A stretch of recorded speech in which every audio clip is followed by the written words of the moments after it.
the jibber jabber. Don't be babbling like a fool. Say what you got to say. That's all. Then shut your dang pie hole. Well, everyone, welcome back to the Prepared Mind channel. It is 0 Dark 30, and it is now time for damage assessment. Being prepared, folks. Things like this, this hurricane down here in Florida, Hurricane Ian, have taught me a great lesson. I hope everyone else learns the lesson as well. Folks, you can't be prepared at the last second, and you can't ignore the signs of what is coming. What do I mean about that? For days and days, Floridians have known, Americans have known, the whole country has known that this hurricane is coming. And somewhere it's going to hit. It was supposed to hit right where I'm at, and it missed. In a lot of ways, I'm very grateful for that. I would have liked to have been tested 100% to see how I held up. But, you know, I'm also grateful that it didn't come here, that it didn't cause all kinds of damage. I know it's early and I haven't been outside yet, but I'm going to go outside and assess the damage to the structure, to the neighborhood, see what's going on, right? But what if I hadn't been prepared? What if I hadn't, right, paid attention? What if I didn't have a plan?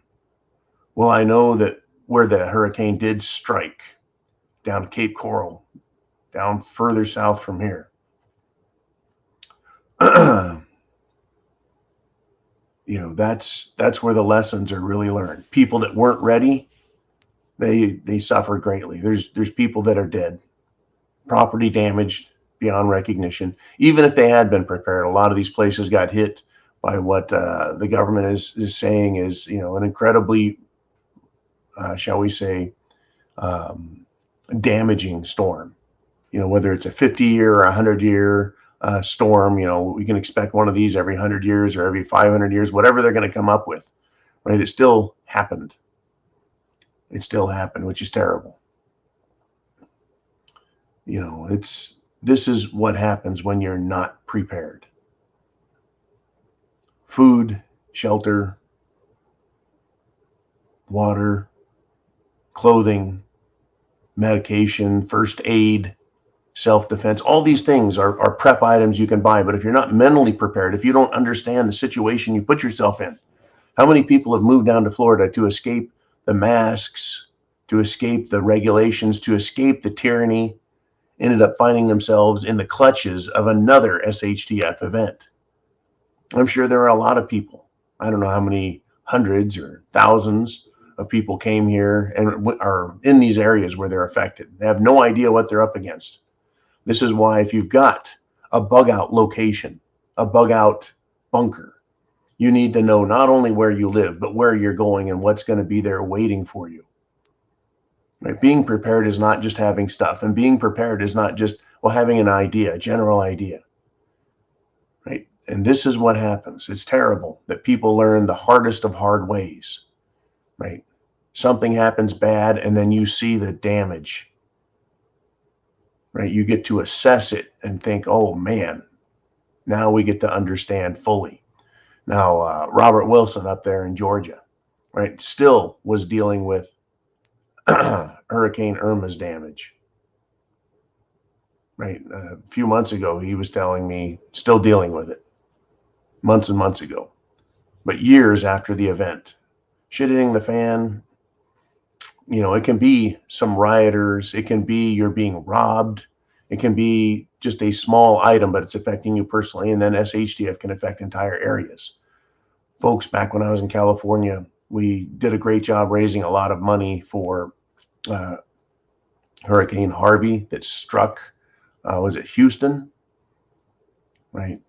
We've had Katrina decades ago now. Right? We had Irma a couple years ago, and now we have this one. We've got to learn our lessons. You have to be prepared ahead of time. People had days to get prepared, and they didn't. People had days to get prepared, and they underestimated what was coming. People had days to get prepared, and they didn't evacuate or go to where they needed to. Too little, too late, and it's not just too bad, it's a tragedy. It's a total tragedy what has happened. Now, a lot of this damage, historically, was a foregone conclusion. It was going to happen regardless, right? The damage to homes, the damage to beaches, landscapes, because that's how big this storm was. That's how big SHTF can get. But you can minimize that damage by being fully prepared. And that's why we have what we have, right, at the thepreparedmind.club. There's going to be whole areas without power for a long time, entire areas, right? People's homes destroyed, lives destroyed, businesses destroyed, communities destroyed, right? But if you've got food, you can eat. If you have water purification systems, you can drink, right? And if you've got self-defense items, you can stop people from stealing from others and taking advantage of others, because that is going to happen also. It's going to happen, folks. It always does. It happened after Hurricane Katrina, with people being murdered, people being raped, people being taken advantage of, and that's just government officials. And I'm not exaggerating. Now, do I expect to hear about that in Florida? No, I do not. Not the part about people being murdered by government officials and raped by government employees. But it's going to be bad, folks. The damage is being assessed right now. As soon as I'm done with you, I'm going to wander outside, start taking a look around, seeing what I can do in my area to help, to go where I am needed. Are you fully prepared? Right, Florida, it's hurricanes.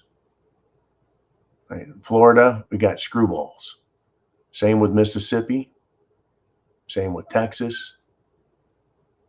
Right, same with Iowa. Same with Ohio. You're going to have different things to be concerned about. Up north, snowstorms. Right, middle of the country, you got tornadoes. Other parts, you've got flooding. Those are natural disasters, or at least they can be attributed to natural disasters. And then you have what people can do, right? That's why being prepared includes having guns, period. You have to have them. It includes having food. Even though you may live in a wealthy area or a well-protected area, you still need those items. I don't see how you can't, right? Some of the wealthiest parts of Florida just got decimated, literally. Their wealth won't help them, but their preparations will. And there's a lot of preppers down here, folks. There's a lot of these right-wing radicals, that believe in freedom and liberty and self-preservation and self-determination and self-governance, right? Those are going to be the people who are most apt and able, right, to help others after they help themselves. I really hope you're fully prepared. Go to the club. See what you need. See what it costs. You can't do it at the last minute, and you can't pull the blanket over your head and hide from the storm that's coming. We're being promised, folks. We're being promised by our government, and indeed all governments around the world. We're being promised shit is going to get nasty. Whether it's lack of energy, lack of fuel for heating homes and operating our cars. We're being promised food shortages. We're being promised fake food. We're being promised bad governance. We've been shown how willing and capable government is of doing everything wrong and then coming after the people. I'm telling you right now, please get prepared. I'm going to go take care of my business. We all have our own personal things to take care of, our personal axes to grind. But you can't be as effective, you can't be useful if you're not prepared. Right. I think it was worth it for me to complete this exercise. I'm thankful that this area wasn't destroyed. Right. I have topographical maps. I know the area, I know where I was coming, I know what I was in for. Right. We just got the light into the stick. Still, right? You never know when you're going to get the dirty into the stick.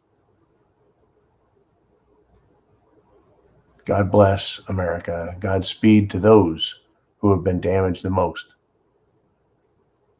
Chance favors the prepared mind. Semper Fi.